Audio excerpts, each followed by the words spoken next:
अस्सलाम वालेकुम दोस्तों, मैं हूं यासिर महमूद और आपको अपने चैनल KOS इंजीनियर में खुशामदीद कहता हूं। आज की इस वीडियो के अंदर हम डिस्कस करेंगे कि स्ट्रक्चर ड्राइंग को कैसे रीड किया जाता है। खुसूसन इस वीडियो के अंदर जो फुटिंग्स होंगी उसकी डिटेल मैं आपके साथ शेयर करूंगा। ज़ाहिर बात है, स्ट्रक्चर ड्राइंग में पढ़ना आती होगी, इसी की बेस के ऊपर लेआउट वगैरह किया जाता है और इसी तरह बारबेंडिंग शेड्यूल टोटली इसके ऊपर डिपेंड करता है।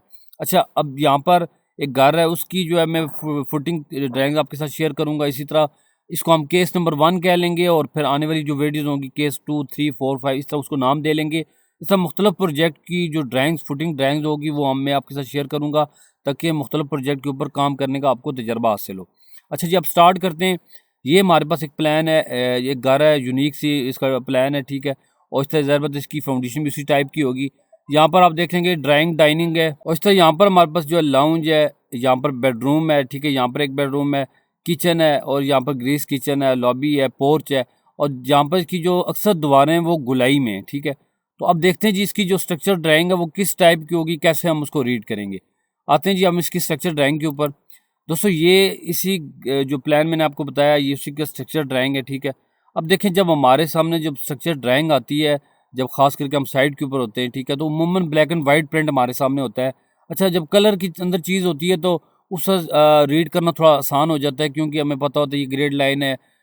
कलर की वजह से बंदा उसके अंदर जो है वो फ़र्क कर सकता है। लेकिन जब इस तरह के प्रिंट हमारे सामने आते हैं तो वो नया बंदा परेशान हो जाता है कि भाई पता नहीं अब इतनी ज़्यादा लाइनें लगी हुई है, समझ ही नहीं आती चीज़, ठीक है। तो अब इसको हम रीड कैसे करेंगे, तो स्टार्ट करते हैं। दोस्तों ये हमारे सामने जो सबसे पहले ये जो डॉटेड लाइन है ना, ठीक है, ये जिसके ऊपर नंबरिंग लगी हुई है, इनको कहते हैं जी ग्रेड लाइन, ठीक है। अब ये ग्रेड लाइन किस लिए होती है, इससे जो है वो जैसे कॉलम टू कॉलम इसकी क्या साइज़ आ रहे हैं, ठीक है, सेंटर टू सेंटर सारी वो मेजरमेंट वगैरह लिखी होती है, यहाँ से हम साइजेस वगैरह ले सकते हैं। अच्छा, इसके अलावा ख़ास करके जब बारबेंडिंग शेड्यूल बनाते हैं तो किसी मेंबर की लोकेशन शो करना चाहते हैं, जैसे मैं कहता हूँ कि भाई C4 में इसकी स्टील निकाला है तो वो अब मुझे पता है भाई ये ग्रेड 2 के ऊपर आ रहा है, ठीक है, और ये B लाइन और सीधा 2, तो इस तरह मतलब उसको मेंशन करना ज़रा आसान हो जाता है। ये तो होगी ग्रेड लाइन। अच्छा, उसके बाद अब देखेंगे यहाँ पर कि ये जो बोल्ड लाइन शो हो रही है ये क्या है। अब ये बेसिकली हमारे पास इस टाइम कंक्रीट की लाइन शो हो रही है, यानी फुटिंग की लाइन शो हो रही है। और ये बीच में जो डॉटेड लाइन है ये बेसिकली जो 9 इंच की वॉल है, ठीक है। अब ये उसको उसने जो है वो डॉटेड के अंदर 9 इंच की वॉल को शो किया हुआ है। अच्छा, अब देखें यहाँ पर देखेंगे, अब जितनी जहाँ जहाँ जहाँ ये बोल्ड लाइन आ रही है, ठीक है, ये देखें, ये जितनी भी आ रही है इसका मतलब क्या है कि फुटिंग आ। अच्छा, कई दफ़ा बंदा जो नया बंदा होता है तो पजल हो रहा होता है कि भाई अब ये बोल्ड लाइन तो ये वाला भी खाना बन रहा है, पता नहीं इधर कंक्रीट होनी है उधर होनी है, तो उसका मतलब क्या है। जैसे मैंने इससे पहले वीडियो के अंदर कहा था कि हम जब भी कोई ड्राइंग पढ़ेंगे आर्किटेक्चरल स्ट्रक्चर ड्राइंग को हम मिला कर पढ़ते हैं, तो अब वो बल्कि उसने जर्नल नोट के अंदर ये चीज़ लिखी होती है, तो अब वो इसीलिए कहते हैं कि ताकि हमें पता हो। जैसे अब मैं इस प्लान को ओपन करूँगा तो अब मुझे पता लगा कि भाई यहाँ पर वॉल्स आ रही हैं, ठीक है। और जब हम स्ट्रक्चर ड्राइंग के अंदर आएंगे तो ये देखेंगे तो अब डेफिनेटली फुटिंग जो होगी वो वॉल के नीचे ही आएगी। अंदर तो ज़ाहिर बात है यहाँ पर तो कोई चीज़ होनी नहीं है जिसकी वजह से यहाँ पे अगर हम कहेंगे कोई कंक्रीट वगैरह होनी है, ठीक है। तो इस तरह अब ये देखें, ये जितनी लाइन शो हो रही हैं यहाँ पे अब देखेंगे ये सारी क्या है, फुटिंग है। और ये कौन सी फुटिंग है, स्ट्रिप फुटिंग है, यानी कि थ्रू आउट पूरी की पूरी फुटिंग चल रही है। एक तो ये केस हो गया। अच्छा, उसके बाद दूसरा हम देखेंगे कि यहाँ पर आप देखेंगे यहाँ पे जो ये फुटिंग शो हो रही है ये कौन सी, ये कॉलम की फुटिंग बता रहा है, ठीक है। अब इसको कह रहा है C1 मतलब कॉलम 1, ये वाला जो जगह इसको हम कॉलम कह रहे हैं। और जबकि यहाँ पे आप देखिए साथ लिखे हुए F1, इससे मुराद है फुटिंग 1, यानी कि ये जो कॉलम आ रहा है इसको C1 कह रहा है और उसकी फुटिंग को कह रहा है F1, ठीक है। अब मतलब फुटिंग का साइज़ क्या है, यानी यहाँ पे ये 5 फुट है और ये 3 फुट 6 इंच है, तो F1 फुटिंग इसको कह रहा है। और यहाँ पर भी आप देखेंगे C1 और फुटिंग 1, यानी कि इसका साइज़ और इसका साइज़ सेम है, तो इसको भी लिहाजा इसने क्या कह दिया कि ये F1 है। अच्छा, उसके बाद हम आते हैं जी, यहाँ पर एक कॉलम आ रहा है इस जगह पे। अब ये क्या था, यहाँ पे बेसिकली पोर्च है, तो वो ये कॉलम वहाँ पर स्ट्रक्चर ड्राइंग के अंदर शो हो रहे हैं। अब यहाँ देखें, यहाँ पर ये कॉलम C1 ही है लेकिन फुटिंग F2 कह रहा है, ठीक है। ये C1 कॉलम था, मतलब क्या कि इन कॉलम के अंदर जो स्टील वगैरह होगा साइज़ वो तो सेम है, लेकिन यहाँ पर फुटिंग चेंज हो रही है। अब ये जो कॉलम थे, इस ये कॉलम बेसिकली अब साथ कोई गारो होगा तो ज़ाहिर बात है उसने जो एक साइड की फुटिंग उसने शो कर दी है, ठीक है। जबकि इस केस के अंदर ये इंटरनल साइड पे है, लिहाजा चारों तरफ उसने फुटिंग निकाली है, कॉलम मिड के अंदर कर दिया। तो कॉलम तो C1 ही है, साइज़ उसका वही होगा, स्टील वही होगा, लेकिन फुटिंग चेंज होगी। ये फुटिंग का साइज़ अब 4 फुट बाई 4 फुट का हो गया, तो इसको ये कह रहा है F2, ठीक हो गया। ये यहाँ पर ये फुटिंग शो कर रहा है जी C2, कॉलम शो कर रहा है C2, ठीक है, और फुटिंग कह रहा है F3। अब इसका साइज़ क्या है, 5 फुट बाई 4 फुट का। अब साइज़ की वजह से भी ये फुटिंग का नाम चेंज कर सकता है, डेप्थ भी चेंज हो सकती है। इसके अलावा यहाँ पर जब आगे हम डिटेल के अंदर जाएंगे तो वहाँ पे जब स्टील की डिटेल देखेंगे तो डेफिनेटली कोई चेंजिंग होगी। इस फुटिंग को वो F3 कह रहा है। अच्छा, उसके बाद हम आते हैं जी आगे, यहाँ पर भी C2 ही कॉलम C2 है और फुटिंग भी F3 है। साइज़ मतलब ये सेम वही चीज़ आ गई। उसके अलावा हमारे पास अब यहाँ पे देखें जी, ये वॉल के अंदर यहाँ पर कॉलम आ रहा है जी C3, ये बड़ा कॉलम है, ठीक है। लेकिन अब इसकी फुटिंग यहाँ पे कुछ शो नहीं हो रही। मतलब क्या है कि जो वॉल के नीचे जो फुटिंग आ रही है, स्ट्रिप फुटिंग, ये बेसिकली कॉलम की वही फुटिंग होगी। तो इसलिए यहाँ पर सिंपल यानी कि C3 जो कॉलम ऊपर उठना है, उस कॉलम की यहाँ पर हम मज़ीद जब हम बर्निश रूल वगैरह बनाएंगे तो उसको वहाँ पर देख लेंगे। अच्छा, इस तरह हमारे इसके अलावा जो हमारे पास यहाँ पर जितने कॉलम जो वॉल के अंदर आ रहे हैं वो सारे के सारे C4 हैं, ठीक है। ये देखें C4। अब इसकी फुटिंग क्या मतलब कि फुटिंग वही वॉल वाली होगी, जो वॉल के नीचे फुटिंग आ रही है, कॉलम की फुटिंग भी वही होगी, ठीक है। बाकी डिटेल जब हम आगे देखेंगे, डिटेल के अंदर जाएंगे तो वहाँ पे इसका स्टील वगैरह शो हो जाएगा। अच्छा, इस तरह आप देखेंगे कि यहाँ पे जो स्ट्रक्चर ड्राइंग के अंदर हमें क्या समझ आया, एक तो ये सीधा सीधा स्ट्रिप फुटिंग चल रही है और जो अंदर कॉलम आने उनकी फुटिंग वही है जो वॉल की फुटिंग है। सिंपल हमने जो ऊपर कॉलम उठाने उसकी डिटेल को देखना पड़ेगा। जबकि यहाँ पर जो अलहदा से जो आइसोलेटेड फुटिंग है यहाँ पर C1 है, फिर आगे उसकी F2 F1, इसकी प्लान के अंदर हमने देख लिया, आगे फिर इसकी हम डिटेलें देखेंगे। अच्छा, इसके अलावा यहाँ पर देखिए ये बाहर बाउंड्री वाल है, ठीक है, जो कि प्लान के अंदर आप देखेंगे ये बाहर बाउंड्री वाल शो कर रहा है। अब इसकी डिटेल आगे दी होगी, अगर नहीं भी दी होगी तो हम ज़्यादा उसकी डिटेल को देखेंगे, ढूंढेंगे, नहीं होगी तो इंजीनियर से पूछेंगे, फिर उसके हिसाब से उसकी एक्सकवेशन वगैरह करवाएंगे। अच्छा जी, अब आते हैं हम अपनी स्ट्रक्चर फुटिंग की डिटेल के ऊपर कि हमें डिटेल के अंदर वो क्या क्या चीज़ें देगा। अब देखें यहाँ पर प्लान से हमें लोकेशन वगैरह तो पता लग गई है, लेकिन अब इसकी डिटेलें देखेंगे, स्टील का कौन सा स्टील यूज़ होना है, उसकी स्पेसिंग क्या होगी, वो सारी चीज़ें हमें स्ट्रक्चर फुटिंग जो होगी डिटेल होगी उसके अंदर पता लगेगी। तो दोस्तों ये इसकी स्ट्रक्चर फुटिंग डिटेल हमारे सामने आ गई है, ठीक है। अब हमने क्या कहा था, सबसे पहले हमने जैसे F1 का कहा था, ठीक है, ये डिटेल दी है, detail of column footing F1, ठीक है। अब यहाँ पर एक किस्म का प्लान शो हो रहा है कि उसके अंदर क्या शो हो रहा है, ये 3 फुट 6 इंच बाई 5 फुट, यानी कि हमने क्या कहा था यहाँ पर, ये वाला हमारे सामने था column F1 3 foot 6 inch by 5 foot, ठीक है, वो यहाँ पर अब उसकी डिटेल बता रहे हैं। अच्छा जी, एक तो यहाँ से क्या पता लग रहा है कि ये बार जो कि शॉर्ट स्पेन के ऊपर 3 फुट 6 इंच के ऊपर जो आ रही है, उस बार को अब जब करीब करके देखेंगे, ये देखें इस बार को यहाँ से इसने होल्ड किया हुआ है, ये जो इसने लाइन लगाई है जिसके अंदर ये चीज़ें लिखी हुई हैं इसने, वो यहाँ पर डॉट से लगा के इस बार को पकड़ के बता रहा है कि इस बार का नंबर क्या होगा। अच्छा, यहाँ पर जो ऐश का नंबर, ऐश का जो सिंबल है पहले आता है और फिर बाद में डिजिट लिखा होता है, तो इसका मतलब है ये नंबर बार का नंबर शो कर रहा है, ठीक है। तो अब ये क्या है, नंबर 4, यानी 4 सूत्र का जो सरिया होगा at 8 inch centre to centre. मतलब क्या है कि ये वाली जो बार डालनी है 4 नंबर की होगी और इसको जब हम इसको इस स्पेसिंग में डालेंगे तो 8 इंच सेंटर टू सेंटर करेंगे, ठीक है। और उसके बाद अब ये जो लॉन्ग स्पेन के ऊपर है, इसको बता रहा है क्या कि ये भी नंबर 4 की है, लेकिन यहाँ पर स्पेसिंग भी 8 इंच सेंटर सेंटर है, ठीक है, मतलब दोनों के एक ही है। तो इस तरह अब इसने यहाँ पर इसकी डिटेल बताई, लेकिन यहाँ पर आप देखेंगे ये क्या शो कर रहा है, ये जो बी लिखा हुआ है, ये यहाँ से इसको क्रॉस सेक्शन काट कर बता रहे। देखें प्लान के अंदर हमें ये डिटेल पता लग गई। अब इसकी डेप्थ वगैरह, और यहाँ पर आप देखें PCC की लाइन शो नहीं हो रही, ये बेसिकली कंक्रीट की लाइन शो हो रही है, ठीक है। अब जो यानी जो RCC कंक्रीट होगी, अब जो PCC वगैरह जब हम इसका क्रॉस सेक्शन देखेंगे तो वहाँ से PCC का पता लगेगा वो कितनी थिकनेस में है। इसके अलावा जो इसकी अपनी जो फुटिंग की जो डेप्थ है वो कितनी होगी, तो वो क्रॉस सेक्शन से पता चल जाएगी। तो ये कह रहा है क्रॉस सेक्शन BB, ठीक है। और ये एरो ऊपर की तरफ किया, मतलब कि यहाँ से काट के हम देखेंगे ऊपर की तरफ। तो अब आप आते हैं जी इसके क्रॉस सेक्शन पर, साथ ही इसने यहाँ पर सेक्शन एट BB, यानी क्या है कि ये वाला जो सेक्शन से काट के बताया वो यहाँ पर अब बता रहा है। तो अब इसमें क्या है जी, यहाँ पर देखें PCC, अब यहाँ पर सेक्शन के अंदर पता चला कि इसके नीचे PCC आ रही है, 3 इंच की PCC है, 148 होगी। यहाँ से इसके ऑफ सेट 3 इंच के ऑफ सेट बने हुए, जो कि हमें अब इस प्लान में इसके अंदर हमें शो नहीं होते, ठीक है। अच्छा, उसके बाद यहाँ पर क्या कह रहा है, ये 3 फुट 6 इंच का है। अच्छा, अब यहाँ पर चीज़ देखें, ये कह रहा है नंबर 4, यानी 4 सूत्र का सरिया होगा at 8 inch centre to centre be oblique wedge. क्या मतलब, बोथ वेज, यानी ये कह रहा है कि जो नंबर 4 का सरिया है 8 इंच सेंटर टू सेंटर दोनों, यानी कि दोनों वेज में वो हमने क्या करना है, यानी कि लंबाई और चौड़ाई दोनों रुख पर मेन डिस्ट्रीब्यूशन दोनों जो है वो 4 सूत्र की हैं और 8 इंच सेंटर टू सेंटर है, ठीक है। तो इस तरह, और यहाँ पर बाकी चीज़ें जो डिटेल वगैरह वो यहाँ पर दी हुई है।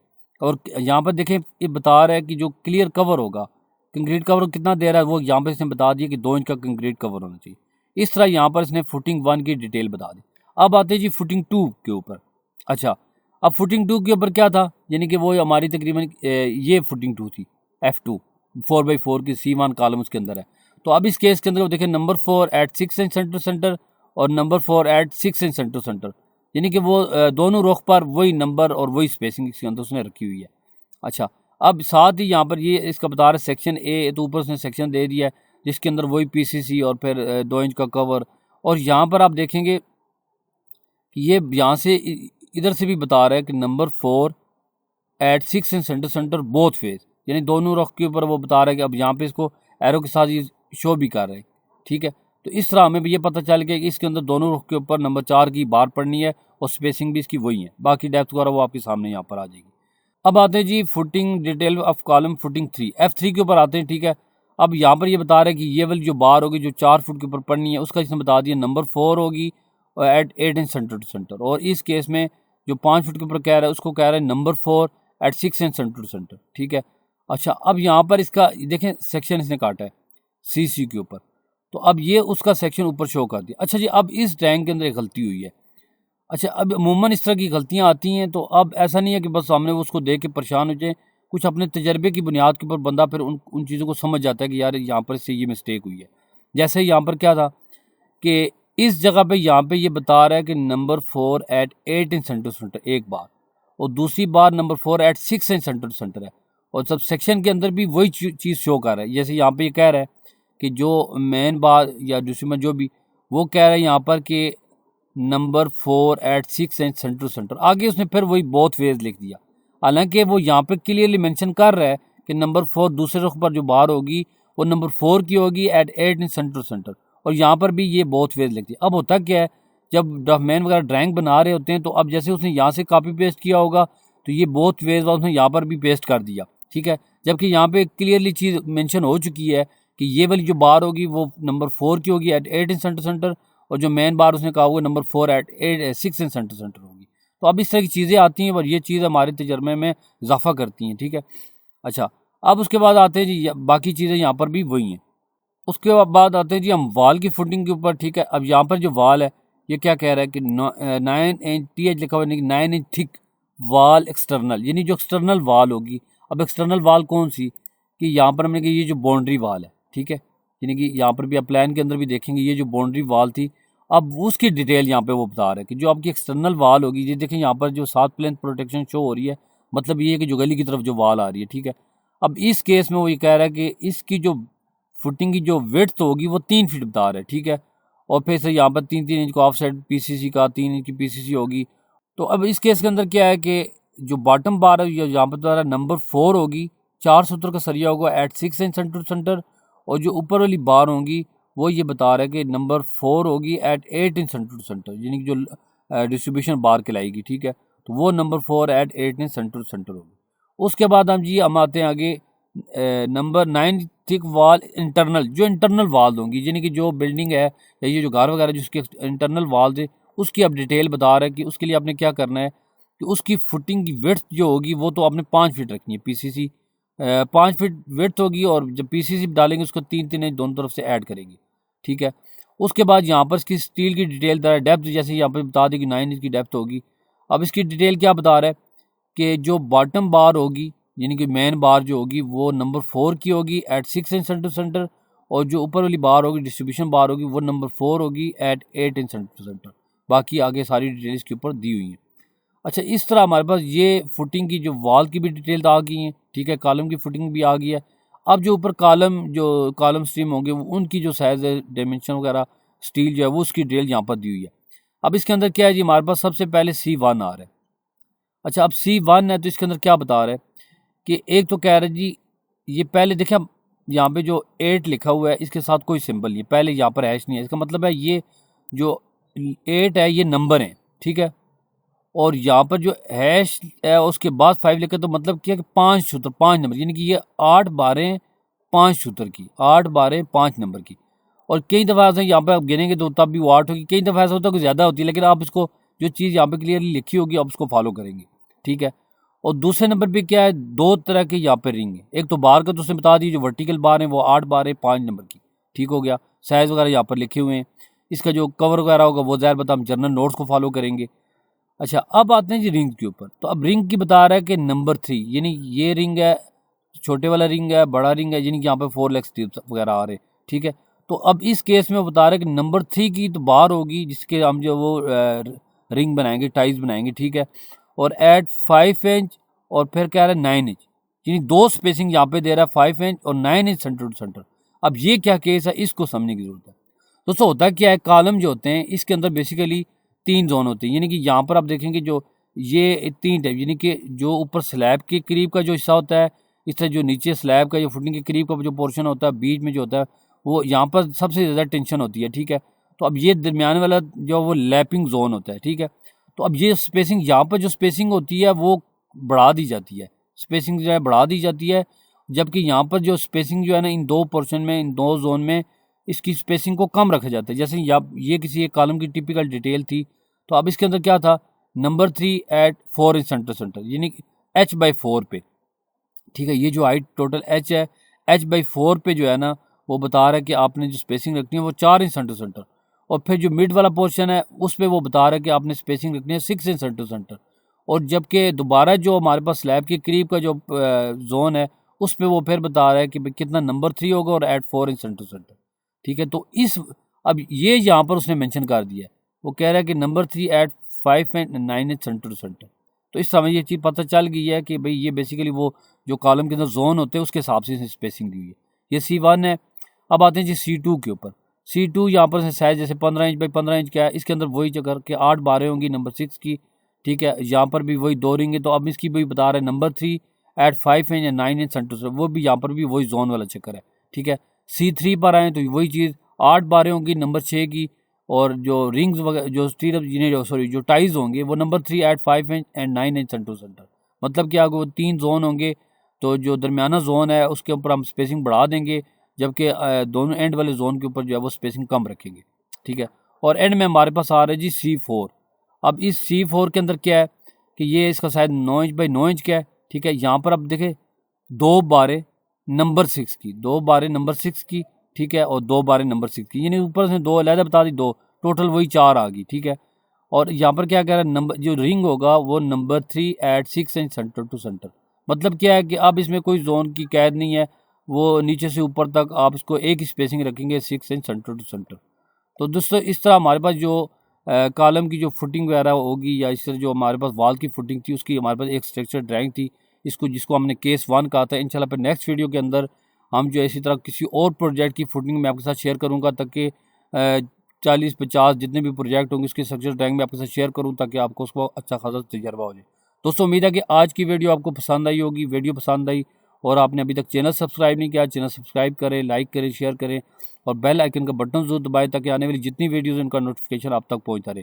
तो नेक्स्ट वीडियो तक के लिए हमें इजाज़त दीजिए। अल्लाह हाफिज़।